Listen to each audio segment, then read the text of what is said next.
Je m'appelle Serge Mouraret. Après 50 ans de photographie et de reportage, j'ouvre mes archives.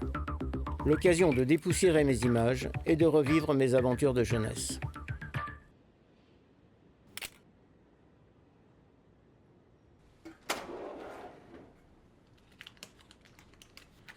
Au début des années 90, j'étais devenu photographe de presse.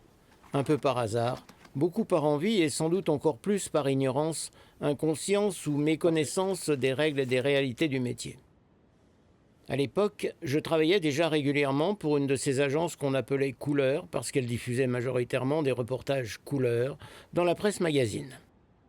Je vendais aussi ponctuellement des clichés aux agences dites télégraphiques, comme l'AFP, l'agence France Presse, ou Reuters, sa concurrente anglaise. Précisons à ce stade de l'histoire que sur la suggestion de mes proches et l'injonction plus impérieuse de mon banquier, j'avais rejoint le service photo d'un grand quotidien régional. Ma fille allait naître et il fallait bien assurer le quotidien. J'avais raté, à l'automne 89, la chute du mur de Berlin. Je ne manquerais pour rien au monde les changements sociétaux qui se bousculaient dans ce pays qu'on appelait déjà plus URSS ou Union soviétique, mais Fédération de Russie ou tout simplement Russie. J'irai photographier le nouveau système politique initié et mis en place par Boris Eltsine et Mikhaïl Gorbatchev. L'occasion se présente enfin à l'automne 91, quand le Club de la Presse de Lyon, dont je suis membre, organise un voyage d'études en Russie. Fort des contacts que nous avons développés sur place avec Manuel, un collègue rédacteur avec qui j'ai l'habitude de travailler sur le terrain, nous décidons de tenter l'aventure. Au petit matin, nous avions débarqué à la gare centrale de Moscou avec bagages et appareils photo, et j'avais commencé à shooter sans me poser de questions. Journalistes français, nous étions les rois de la planète. Nous cherchions nos marques, et pour ma part, je m'essayais à capter les images à la volée, dans la rue et au hasard de nos rencontres.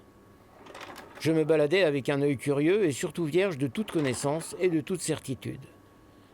Les rapports humains étaient souvent distants, les gens n'avaient pas l'habitude des étrangers et peu nombreux étaient les photographes qui venaient à Moscou.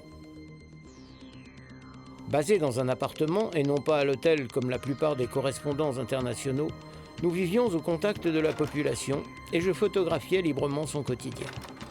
Le capitalisme occidental avait désormais pignon sur rue et les enseignes internationales fleurissaient à Moscou. McDonald's, Yves Rocher, Pizza Hut, American Express, le dollar était roi. Joint Ventures, Golden Boy, une bourse naissante, les sujets économiques nous avaient accaparés. Effets collatéraux de l'afflux d'argent facile et du phénomène des nouveaux riches, le jeu prenait de l'ampleur, et si les Russes du peuple restaient attachés aux courses hippiques, on ouvrait des casinos qui faisaient le bonheur des mafieux et des porte-flingues. Pour un regard de travers ou un mot de trop, on risquait le vitriolage, le cassage de gueule et parfois même la rafale mortelle.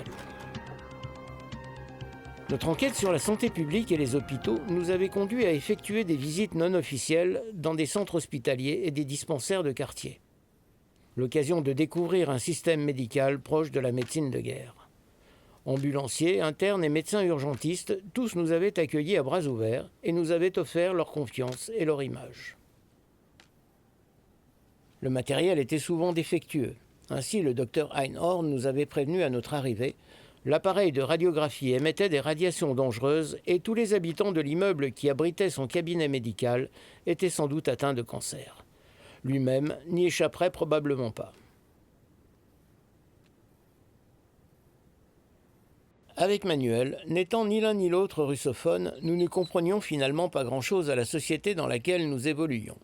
Néanmoins, nous sentions bien, généralement à de petits riens comme ces camions-citernes qui distribuaient de la vodka dans les rues des quartiers populaires, que quelque chose allait se passer.